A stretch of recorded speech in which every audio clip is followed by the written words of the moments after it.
I will be the first person to tell you a version of this story.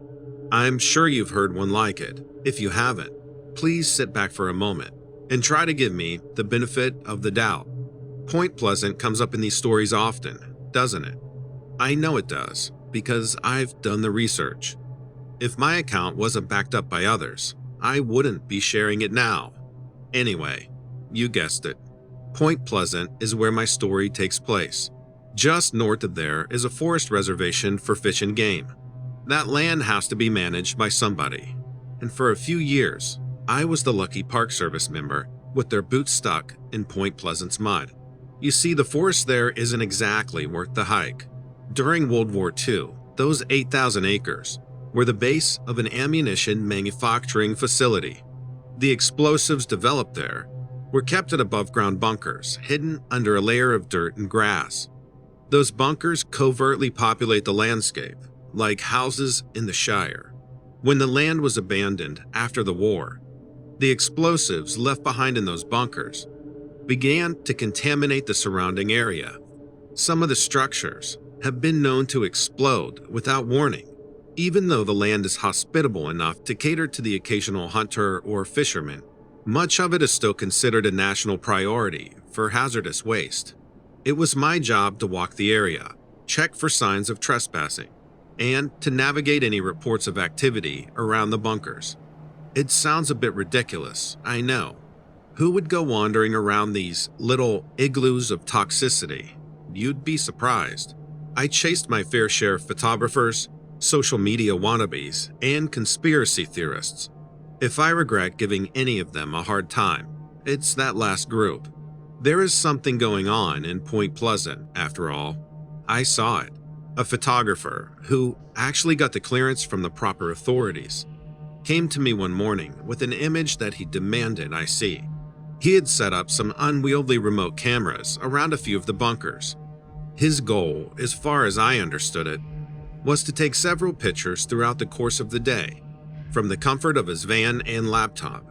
He was creating a time-lapse or some other artistic concept that I honestly couldn't be bothered with.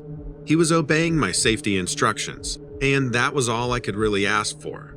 The picture he showed me, however, was very bothersome. It was the still image of a pale, naked man running behind one of the bunkers. He was only visible from the elbows down, since his head and shoulders were already behind the structure.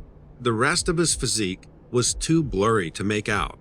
He must have been sprinting across the frame when the photographer snapped the picture. Most concerning was the large black bag slung across his back. My heart started racing the moment I saw it. If there was anything remotely explosive in that bag, the stranger could start a chain reaction that would destroy 8,000 acres of land. I called for backup first.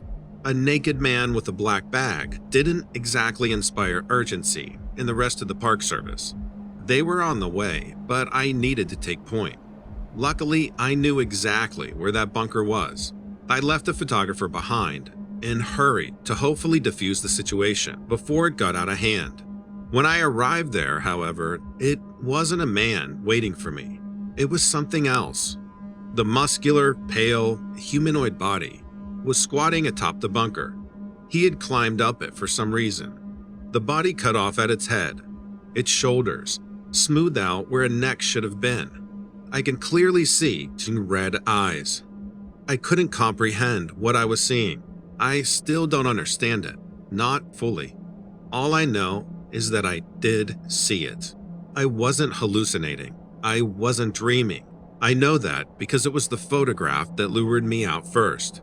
I guess my mind didn't have a reference point to compare the creature to anything remotely normal. How could it live without a head? Could it even see with its eyes so low on its body? Then the black shape on its back, which I had mistakenly identified as a bag, started to unfurl. Large, black, feathered wings. They must have sprouted almost 20 feet from tip to tip. I don't know how to explain it, but I felt like I was looking at something divine. I'd never seen a creature that big before. I'd never felt so small in the face of something that I couldn't comprehend. I'm sure that I was shaking, but I don't remember much of how my body reacted. I don't know if I yelled or whimpered, or if a cold sweat broke out on my back. I only remember being frozen by the awesome dread. Then it leaped straight up. It flew into the air at some incredible speed. I only heard its wings beat once. Then it was gone. My backup eventually arrived and found me still standing there, still staring. I tried to explain, but quickly shut up when they started to check me for signs of injury. The footprints were atop the bunker. I thought that should have been enough proof. Clawed feet or talons, something big. The prints were brushed aside. I was hopeful still that the photographer's picture would lend some credibility to my case. Not so. The picture only looked like a man. It didn't convince a single person that I had seen some monster out in the woods. Not even the photographer himself believed me. He wouldn't give me a copy of the photograph. He didn't want to enable my delusions, I guess. I don't know that I blame him. I was let go not long after that. Now, I guess it's my duty to tell this story. Please, if you know what's good for you, don't go wandering around Point Pleasant.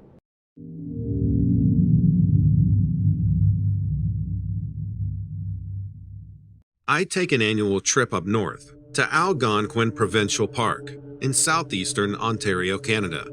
It's beautiful up there and still pretty wild and rugged. It's something like over 2,900 square miles with lakes and rivers. It's truly fantastic. Great place to get away from the city. The sky at night is just nothing but stars. The air is fresh and clean, and you can see all sorts of wildlife to boot. I have pictures of moose and deer. There's a few with bear and some fox, many with birds. Now, there is wolves up there, but I've never seen them, only heard them at night. If you set out at your campsite and hear them, you can howl back at them and they will answer. It's a great experience. Some people think it's a little eerie or creepy, but I think it's one of those life-changing experiences. Now, I was supposed to go up there with my son-in-law last year, but he had to cancel at the last minute. Something about work, a project or something got changed. I'm not really sure. He works at some ad agency. I don't really know what he does. Anyway, he was supposed to go up and stay the week with me.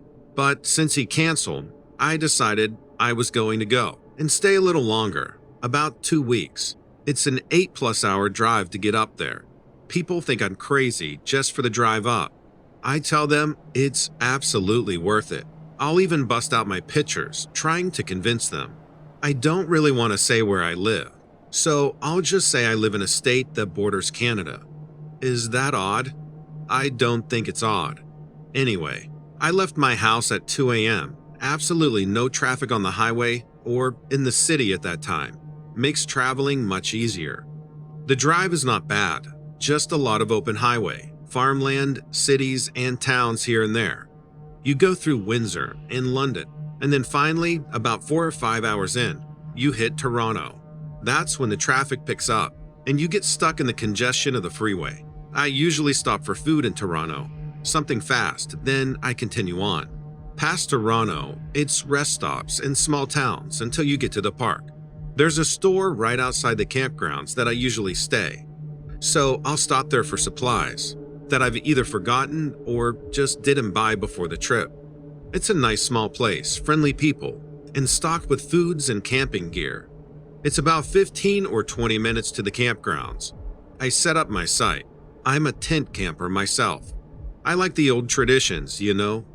One large tent for sleeping, one smaller one for provisions, and my bike, and canoe equipment and portable fridge. The site has access to electricity, though not all of them do.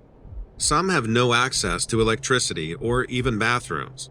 You can go completely rugged if you want there, though I never have. I have even stayed there at one of the lodges near the park when it was fall. One of the first things I like to do is hike up my favorite trail that leads to a series of bluffs. There's something like 2,000 feet above sea level. They're well wooded, and most of the trails are pretty long. You can get lost for hours on them. It's really fantastic. The sun was low in the sky, but it was a bright, clear day. I saw some deer on the way up, which is not an uncommon sight for the park.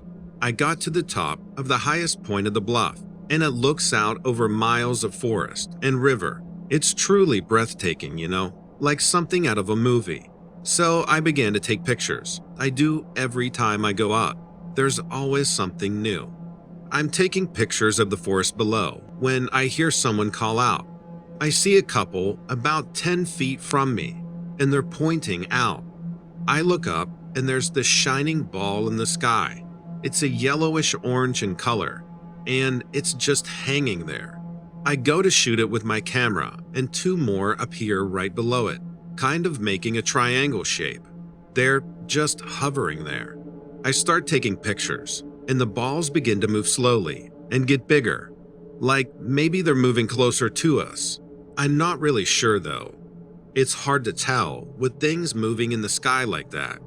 I've seen birds I thought were much bigger than they actually are. I take a few shots, and then all of a sudden, the damn things fly off in a blank.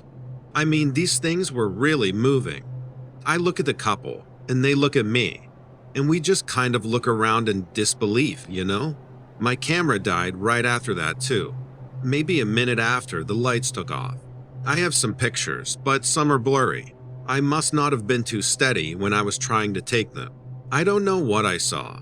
I tried talking to the park rangers, and I talked with a couple that was out there with me. They tried to get some pictures on their phones, but they were much too blurry. My son says it was probably a plane or a few planes, maybe military jets. The ranger said the park isn't on a flight path. I don't know. I don't want to believe the crazy theories or anything, but I also can't explain what I saw. It's the damnedest thing. I've returned to the park since. I always will, but I've never seen anything like that again. I've asked people what they've seen in the park, but it's mostly wildlife stories. Nothing like what I got pictures of. I don't know what to think, really.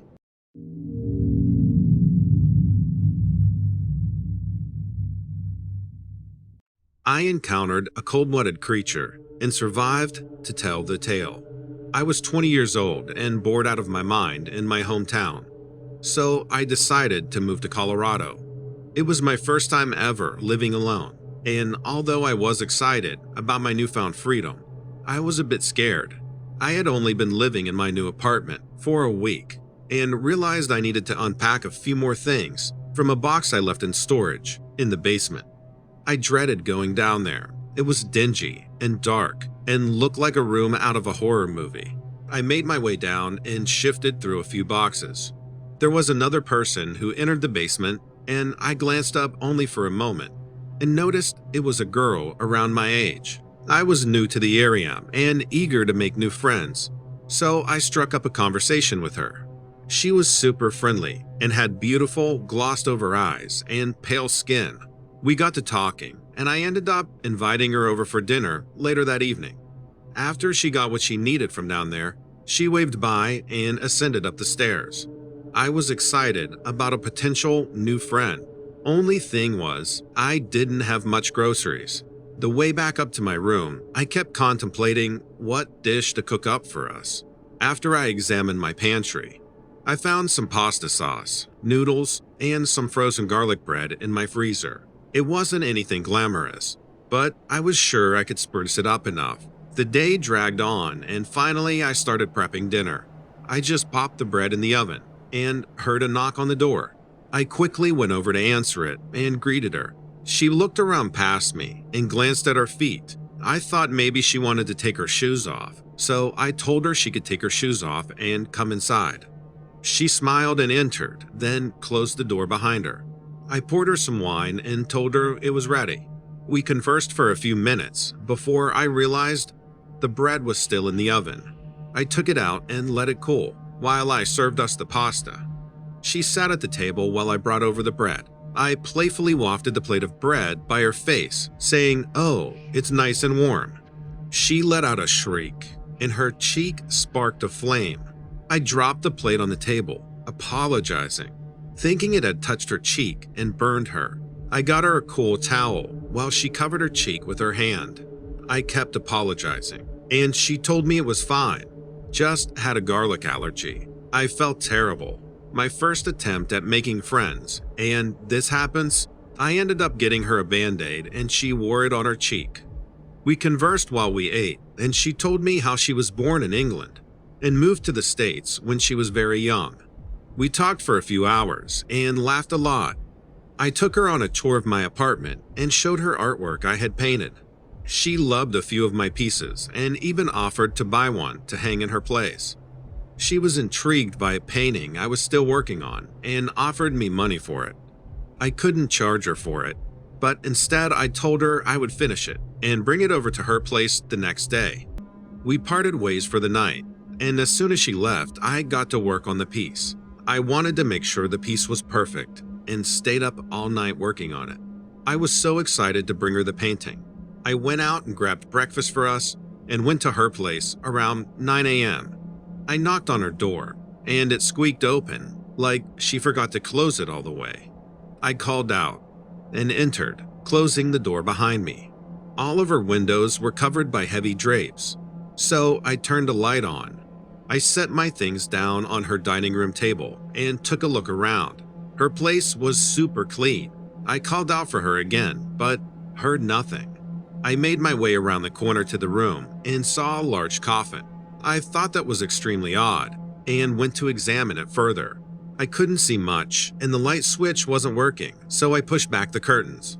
My curiosity got the best of me and I cracked open the coffin. I pushed it up and saw her laying there. "Oh my God, are you okay?" I said. She shot up and the light pierced her skin and her arm flamed up. She squealed out and two fangs emerged from her mouth. She rushed over, closing the curtains, and glared at me. I don't know what happened or what this girl was. I stood there, shaking, and my eyes fixated on her fangs. She caught my gaze and retracted them back. She calmed herself and told me to follow her into the living room. My feet didn't want to move. I was frozen. She knew I was scared, so she leaned on the coffin. "I'm not someone you need to fear. I won't harm you," she said. At this point, I was still in shock and couldn't comprehend what was happening. She sighed and told me I should leave. It's like when my ears heard that, my feet quickly carried me to the door. I went back to my place and sat in silence until the afternoon. I had time to think and had so many questions. I decided to go back and find out more. When I got back to her apartment, the door was wide open and everything was gone, even the painting I left her. All that remained was a note on her counter with a $100 bill inside that said, "I'll keep this for centuries to come."